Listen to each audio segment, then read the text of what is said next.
Student, जो कि sir के यूट्यूब चैनल में आप सबका फिर से स्वागत है।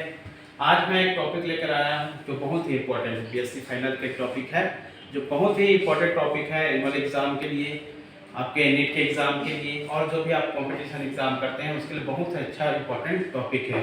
टॉपिक का नाम है मोनोक्लोनल एंटीबॉडी। मोनोक्लोनल एंटीबॉडी है ना, मोनोक्लोनल एंटीबॉडी। देखते हैं तो मोनोक्लोनल एंटीबॉडी पढ़ेंगे तो हम इसके अंदर क्या क्या चीज पढ़ेंगे। सबसे पहले देखेंगे मोनोक्लोनल एंटीबॉडी का इंट्रोडक्शन, इसका परिचय देखेंगे, मोनोक्लोनल एंटीबॉडी क्या चीज होता है। उसके बाद देखेंगे हिस्ट्री, मोनोक्लोनल एंटीबॉडी को किसने दिया है ना, इस मेथड को कैसे किसने बताया। उसके बाद देखेंगे हम कुछ इंपॉर्टेंट टॉपिक देखेंगे जो इस मोनोक्लोनल एंटीबॉडी में यूज होने वाले हैं, जैसे कि एंटीजन हो गया, एपिटोप्स हो गया, एंटीबॉडी हो गया और मोनोक्लोनल पॉलीक्लोनल है ना। तो कुछ इंपॉर्टेंट टॉपिक होगा जिसके बारे में बीच में बताएंगे। उसके बाद होता है formation of monoclonal antibody, antibody का निर्माण कैसे करते हैं है ना, एंटीबॉडी का निर्माण यहाँ पर कैसे होगा उसको देखेंगे। उसके बाद देखेंगे यूज ऑफ मोनोक्लोनल एंटीबॉडी, ये जो मोनोक्लोनल एंटीबॉडी है उसका उपयोग कौन से क्षेत्र में होता है, कैसे होता है उसको देखेंगे। तो सबसे पहले हम इसका इंट्रोडक्शन देखते हैं। इंट्रोडक्शन में जब हम आते हैं तो ये जो मोनोक्लोनल एंटीबॉडी होता है ना, इंट्रोडक्शन सबसे पहले देख लेते हैं। तो ये जो मोनोक्लोनल एंटीबॉडी होता है वो जितने भी क्या होता है यूकैरियोटिक सेल होते हैं है ना, जितने भी क्या होते हैं यूकैरियोटिक सेल होते हैं वहां पर ये प्रोटीन के रूप में प्रेजेंट होते हैं है ना बच्चों। तो क्या होता है ये प्रोटीन के रूप में जितने भी यूकैरियोटिक सेल होते हैं वहां पर उपस्थित होता है। आगे देखते हैं तो ये क्या करता है, सिक्योरिटी देता है किसको, ऑर्गेनिज्म को है ना, किससे, डिसीज से। यानी कि जितने ऑर्गेनिज्म होते हैं उसको क्या करता है, कोई बीमारी होता है उससे क्या करता है, सिक्योरिटी प्रदान करने का काम करता है। यानी कि किसी भी बीमारी से क्या करता है, जीवों को सुरक्षित रखने का काम करता है कौन, एंटीबॉडी है ना। अब देखते हैं ये जो मोनोक्लोनल एंटीबॉडी जो होता है वो क्या होता है ना, ये जो मोनोक्लोनल एंटीबॉडी जो होता है वो होमोजीनस इम्यूनो बायोलॉजिकल रीजेंट होते हैं है ना। क्या होते हैं, होमोजीनस इम्यूनो बायोलॉजिकल रीजेंट होते हैं।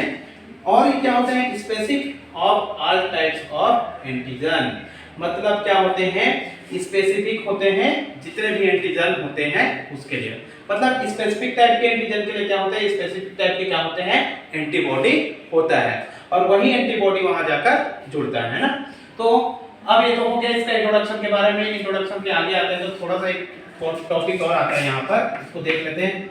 हाइब्रिडोमास है ना, हाइब्रिडोमास, ठीक है, हाइब्रिडोमास। तो ये क्या होता है, ये जो हाइब्रिडोमास होता है वो क्या होता है, एक प्रकार के आर्टिफिशियल फॉर्मेशन होता है, कृत्रिम निर्माण होता है इन विट्रो कंडीशन में है ना। मतलब कोशिका के बाहर क्या करते हैं, इसको आर्टिफिशियल फॉर्मेशन करते हैं, यानी कि कोशिका के बाहर इसको कृत्रिम रूप से बनाया जाता है, वो भी किसके द्वारा, हाइब्रिड सेल कल्चर टेक्निक के द्वारा है ना। तो ये क्या कहलाता है, हाइब्रिडोमास प्रक्रिया कहलाता है। समझ में आया कि क्या होता है, कोशिका के बाहर आर्टिफिशियल माध्यम में क्या करते हैं, इसको बनाया जाता है, वो भी किसके द्वारा, हाइब्रिड सेल कल्चर टेक्निक के द्वारा। इसी की प्रक्रिया को क्या बोलते हैं, हाइब्रिडोमास कहा जाता है। अब आते हैं इसकी हिस्ट्री के बारे में, इसको किसने बताया। तो इसके इतिहास के बारे में देखते हैं मोनोक्लोनल एंटीबॉडी का। तो इसको कोचलर और माइलस्टेन ने क्या किया, 1975 में इसके बारे में बताया। यानी कि 1975 के अंदर में कोचलर और ये माइलस्टेन जो साइंटिस्ट है उसने इस मोनोक्लोनल एंटीबॉडी के बारे में बताया। अब देखते हैं हम लोग कुछ इंपॉर्टेंट टॉपिक जो इस एंटीबॉडी मोनोक्लोनल एंटीबॉडी में काम आने वाले हैं ना। कुछ क्या देख लेते हैं इंपॉर्टेंट टॉपिक जो इस टॉपिक में मोनोक्लोनल एंटीबॉडी उसमें यूज होने वाला है। तो सबसे पहला टॉपिक है एंटीजन है ना।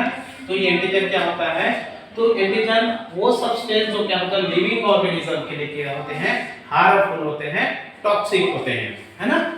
यानी कि क्या होता है वो सब्सटेंस, यानी कोई क्या होगा, सब्सटेंस होगा, वो कैसे होंगे, कोई भी लिविंग ऑर्गेनिज्म होंगे, लिविंग क्या होंगे, जीव होंगे, उसके लिए क्या होते हैं, हार्मफुल होते हैं या टॉक्सिक होते हैं, मतलब उसके लिए खतरा होता है लिविंग ऑर्गेनिज्म, उसको क्या बोलते हैं हम? एंटीजन, है ना। उसके बाद आता है दूसरा टॉपिक एपिटॉप्स। एपिटॉप्स, तो ये जो एपिटॉप्स होता है वो एंटीजन का ही क्या होता है? पार्ट होता है ना भाई। एपिटॉप्स क्या होता है? पार्ट ऑफ एंटीजन, मतलब एंटीजन का ही क्या होता है? रूप होता है। और ये क्या होता है, क्या काम करता है? इम्यून सिस्टम द्वारा क्या करता है? बी सेल और टी सेल को क्या करता है? रिकॉग्नाइज करने का काम करता है। किसके द्वारा? इम्यून सिस्टम के द्वारा, है ना।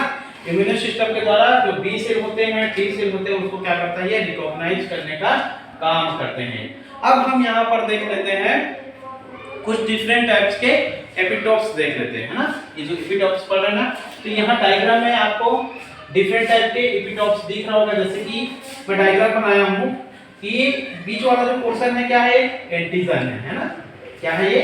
एंटीजन है। बीच वाला पोर्शन ये अंदर का पोर्शन क्या है? एंटीजन है। अब इस एंटीजन से क्या जुड़ा हुआ है?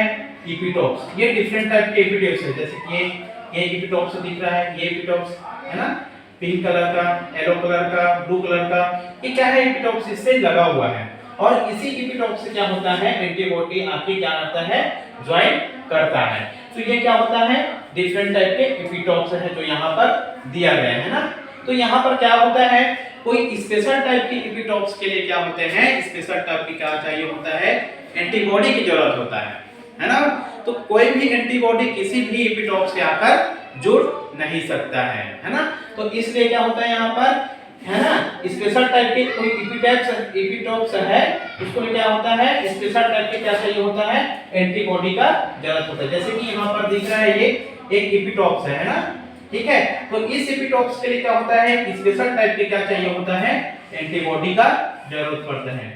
और इस स्पेशल टाइप के एपिटॉप्स में स्पेशल टाइप के एंटीबॉडी ही आकर ज्वाइन कर सकता है, कोई दूसरा नहीं कर सकता।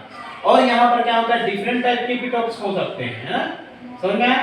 तो यहाँ पर एपिटॉप्स क्या होता है? बहुत से प्रकार के हो सकता है ना। और स्पेशल टाइप के एपिटॉप्स में क्या होता है? स्पेशल टाइप के एंटीबॉडी आकर ज्वाइन करता है। ठीक, यहाँ तक क्लियर है सभी को? देखने वाले हैं हाइब्रिडोमा, है ना। हाइब्रिडोमास, मैं हाइब्रिडोमास के बारे में पहले बताया था कि ये इसमें क्या होता है? इन विट्रो कंडीशन में क्या होता है? आर्टिफिशियल फॉर्मेशन होता है। वो भी किसके थ्रू? हाइब्रिड सेल कल्चर टेक्निक के द्वारा। हाइब्रिड सेल कल्चर टेक्निक के द्वारा क्या होता है? आर्टिफिशियल फॉर्मेशन होता है, वो भी इन विट्रो कंडीशन में। इसी क्या बोलता है? हाइब्रिडोमास कहते हैं। यानी कि क्या होता है यहाँ पर? कोई एक बी सेल होता है ना, बी सेल और माइलोमा सेल। माइलोमा सेल क्या होता है? कैंसर सेल होता है। क्या होता है? कैंसर सेल होता है ना। तो बी सेल और ये जो माइलोमा सेल दोनों मिलकर क्या बनाते हैं? हाइब्रिडोमा सेल लाइन का निर्माण करते हैं, वो भी इन विट्रो कंडीशन में। तो इस प्रकार से जो प्रक्रिया होती है उसको क्या बोलते हैं? हाइब्रिडोमास कहते हैं, ठीक है। और क्या होता है? इन विट्रो कंडीशन में क्या करते हैं? ये मल्टीपल टाइप्स के क्या करेंगे? डिवीजन करेंगे। बहुत सारे क्या होंगे इसमें? डिवीजन होगा, वो भी कहाँ? इन विट्रो कंडीशन में, है ना। और ये क्या कंटिन्यूअसली क्या करता है? लगातार इसमें डिवीजन होते रहता है। जैसे कि 1 से 2 बनेगा, 2 से फिर 4 बनेगा, 4 से फिर 8 बनेगा, है ना। तो इसमें कंटिन्यूअसली डिवीजन, लगातार इसमें विभाजन होते रहता है। और इसमें एंटीबॉडी का निर्माण जो होता है इन विट्रो कंडीशन में ग्रो भी करेगा, है ना भाई। इन विट्रो कंडीशन में क्या होता है? जो एंटीबॉडी ग्रो भी करेगा, आगे ग्रोथ भी कर सकता है ना। तो ये होता है हाइब्रिडोमास एंटीबॉडी, है ना। क्या है? Monoclonal antibody. मोनो का मतलब ये एक, है ना, नाम से स्पष्ट है एक, है ना। और क्लोनल का मतलब होता है क्लोन होना। तो यहाँ पर क्या होता है? मोनोक्लोनल एंटीबॉडी में केवल एक ही टाइप के क्या होते हैं? एंटीबॉडी का क्लोन होते हैं, है ना। केवल only one type of clone antibody, है ना। तो यहाँ पर क्या होगा? केवल एक ही प्रकार के एंटीबॉडी का क्लोन होगा। ये होता है आपका मोनोक्लोनल एंटीबॉडी।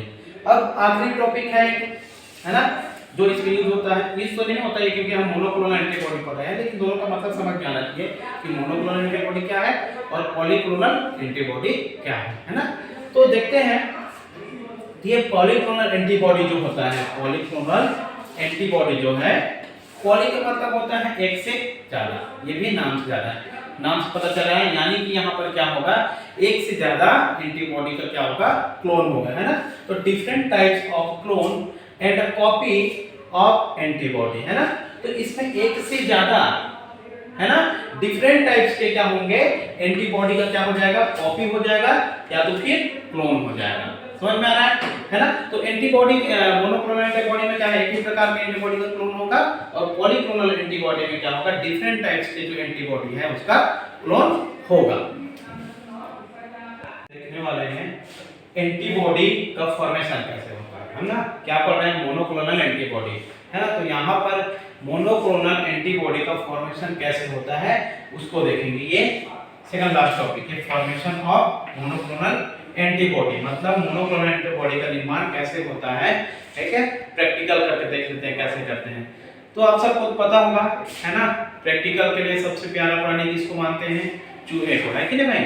चूहे सबसे प्यारा प्राणी है एक प्रैक्टिकल करने के लिए। तो हम सबसे पहले क्या लेते हैं, हम माइक ले लेते हैं ना, माइक ले लेते हैं, एक चूहा ले लेते हैं यहाँ पर, और इस चूहे में हम क्या करते हैं, एंटीजन को इंजेक्ट करते हैं, है ना। इंजेक्शन ऑफ एंटीजन इनटू माइस, है ना। इस चूहे में हम क्या करते हैं, एंटीजन को जब डालते हैं, है ना, तो क्या दिखाई देता है हमको, कुछ ना कुछ रिएक्शन होगा वहां पर।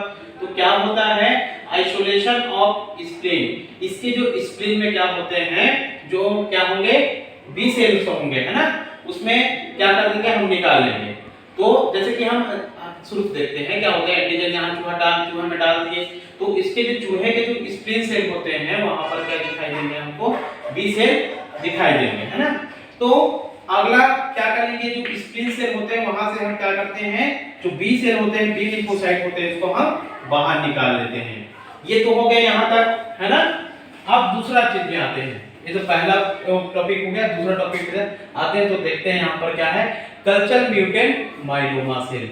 यहाँ कल्चर म्यूटेंट लिए हुए हैं किसका, माइलोमा सेल का। माइलोमा सेल क्या होता है, एक प्रकार के कैंसर सेल होता है ना, कैंसर कोशिका होता है। तो क्या करते हैं, सस्पेंशन ऑफ माइलोमा सेल, तो यहाँ से हम कल्चर करके क्या करते हैं, जो माइलोमा सेल होता है उसको बाहर निकाल लेते हैं। अब यहाँ पर क्या है, बी सेल है जो चूहे के स्प्लीन से लिए है ना, और यहाँ पर माइलोमा सेल है, कैंसर सेल है, उसको ये दोनों है, उसको हम क्या करते हैं, फ्यूजन करते हैं यहाँ पर, ठीक है। क्या करते हैं, fusion of B lymphocyte and myeloma to produce hybridoma, है ना। तो यहाँ पर जो बी लिम्फोसाइट है और जो सस्पेंशन है माइलोमा सेल का, उसको फ्यूजन करते हैं किसके लिए, हाइब्रिडोमा प्रोड्यूस करने के लिए। तो क्या होता है, अगला स्टेप यहाँ जब देखते हैं तो क्या कर लेते हैं, यहाँ पर हाइब्रिडोमा तैयार करने के लिए दोनों को फ्यूजन किए हैं, तो फ्यूजन करते हैं तो क्या होता है, दोनों मिल जाता है ना भाई। यहाँ पर क्या मिल जाता है, एक तो दोनों प्रकार के क्या मिलता है हमको, है ना, मिलता है। और मीडिया में transfer of cell to culture media, मतलब यहाँ पर जो फ्यूजन करा रहे हैं उसको क्या करते हैं, कल्चर मीडिया में ट्रांसफर करते हैं ना। कल्चर मीडिया में ट्रांसफर करते हैं तो क्या होता है, यहाँ पर हमको अलग अलग चीजें दिखाई देता है। एक तो जिसमें क्या होता है, बी सेल होता है और माइलोमा सेल होता है।